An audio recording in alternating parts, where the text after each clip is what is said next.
become brittle in a number of positions. Ukraine's intermediate strike campaign is going to intensify and increase. I do not expect the Russians to have a good mitigation within 3 months. I think the Ukrainians are going to retake more tactical terrain. That is to say, the map is going to improve for the Ukrainians slightly, not a major change in massive Ukrainian gains. And I think Putin is going to have to rely on compulsory mobilization of certain sections of the population. Welcome to Independence Avenue Media. I'm Kirill Zagotsky. Ukraine is successful in reversing the tide of the war against Russia in its favor, not least by using drones and intermediate range strikes, all of which can signal the start of a new phase of the war in Ukraine. This is the assessment by the Institute for Study of War in its latest special reports. And I'm joined today by its author, George Barras, the Director of Innovation and Open Source Tradecraft at the Institute for Study of War here in Washington. George, many thanks for joining us today.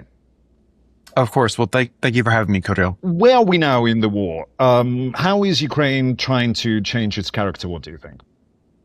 So we are arguing that we have entered a new phase of the war. And if you look at commentary from a lot of spectators, analysts across the years, this is a phrase that's thrown around quite a bit. But here at ISW, we've been very conservative with actually making these calls. As far as we're concerned in our historiography of the war, we've been in the same phase from about 2023 until present. And this has been characterized previously by positional warfare. That is, neither side is able to conduct operational level maneuvers. Neither side have been able to effectively employ tanks or armored personnel carriers for tactical mechanized maneuver. And the lines have barely changed. And you can see this on the map. If you look at a map for 2023 compared to a map from 2025 or 2026, it's only changed in very minor ways. It's barely appreciable. This pattern is starting to change. Starting in late 2025, the Ukrainians began, in our assessment, setting the conditions to actually change the positional nature of the war and get mechanized equipment back into the fight in meaningful ways. There was a very interesting moment in March of 2026